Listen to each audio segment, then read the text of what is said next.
ধৃত তৃণমূল নেতা সব্যসাচী দত্তর 5টি ব্যাংক অ্যাকাউন্ট এবার ফ্রিজ করা হলো। ফিক্সড ডিপোজিট নগদ মিলে বিধাননগরের প্রাক্তন মেয়রের 1,60,00,000 টাকা বাজেয়াপ্ত করা হয়েছে একটি গাড়িও। ঠিক কি বাজেয়াপ্ত করা হয়েছে আমাদের প্রতিনিধি সুকান্ত মুখোপাধ্যায় টেলিফোনে রয়েছেন আমাদের সঙ্গে। সুকান্ত, বিস্তারিত জানাও। দেখো, সব্যসাচী দত্ত যাকে গত 8ই জুন গ্রেপ্তার করা হয়েছিল এবং আজকে তাকে ফের আদালতে তোলা হবে এবং আরো 6 দিনের পুলিশি হেফাজত চাওয়া হবে বলে বিধাননগর নর্থ থানা সূত্রে খবর।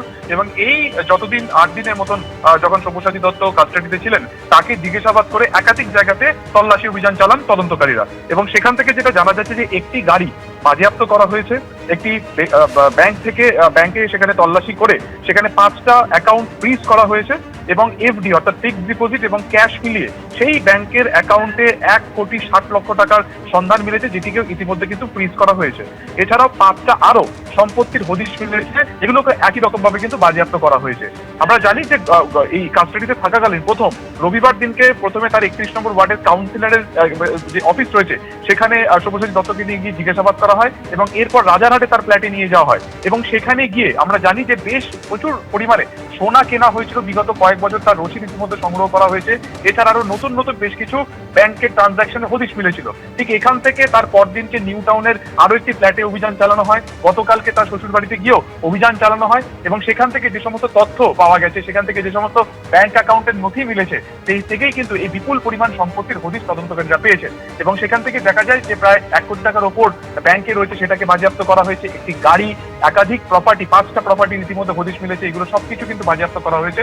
এবং আরো 6 দিন কেন কাস্টাডিতে নিতে চাইছে তার কারণ হচ্ছে যে প্রচুর পরিমাণ তথ্য বা যে প্রচুর পরিমাণ নথি গত রবিবার দিনকে তদন্তকারীরা রাজারহাটে ফ্ল্যাট থেকে পেয়েছে, সেগুলোকে তারা বিশ্লেষণ করতে চাইছেন এবং সেখানে বেশ কিছু প্রপার্টি ঠিকানা রয়েছে, সেখানেও সব্যসাচীকে নিয়ে কিন্তু তারা অভিযান চালাতে চাইছেন। এবং সেই কারণে 8 দিনের কাস্টাডি শেষে আজকে ফের তৃণমূল নেতাকে তোলা হবে আদালতে এবং সেখানে আরো 6 দিনের কাস্টাডি কিন্তু তদন্তকারীরা চাইছেন। আর কিছুক্ষণের মধ্যে বিধাননগর নর্থ থানা থেকে সব্যসাচী দত্তকে বের করে আদালতে নিয়ে যাওয়া হবে এবং স্বাভাবিকভাবে সেখানে নিরাপত্তা জোরদার রাখা হয়েছে। আমরা জানি যখন তাকে গ্রেফতার করা হয়েছিল বা যখন তাকে তল্লাশিতে নিয়ে যাওয়া ছিল, সেই সময় কিন্তু তার উপর ডিম বৃষ্টি হয়েছিল, সেই সময় কিন্তু তাকে উদ্দেশ্য করে কটূক্তিও আসে, কোথাও টমেটো ছোড়া হয়। তো আজকে সেই ঘটনা যদি পুনরাবৃত্তি না হয়, সেই কারণে তার নিরাপত্তার বিষয়টিকে সুনিশ্চিত করতে তদন্তকারীরা নিরাপত্তার বন্দোবস্ত করেছেন।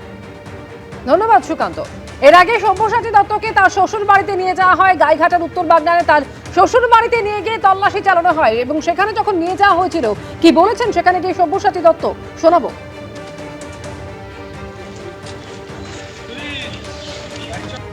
সঠিকভাবে চলছে আমার তো মনে হয় না। একটা বুড়ি মানুষ, 84 বছরের, হার্ট পেশেন্ট, তাকে মানে মৃত্যুর দিকে ঠেলে দেওয়া হচ্ছে। এইভাবে হয়রানি করা হচ্ছে আপনাকে? একদম। কি বলবেন, এই পালা বদলের পরে এইভাবে ডিম মারা হচ্ছে, কখনো কখনো এইভাবে রেড করার নাম করে নিয়ে আসছে, কি বলবেন? সেটা ওনাদের উপরে যা ইনস্ট্রাকশন আসছে তাই করছেন ওনারা। দলদাসে পরিণত হয়েছে। হ্যাঁ, তার চেয়েও খারাপ। এবিপি আনন্দ এগিয়ে থাকে, এগিয়ে রাখে।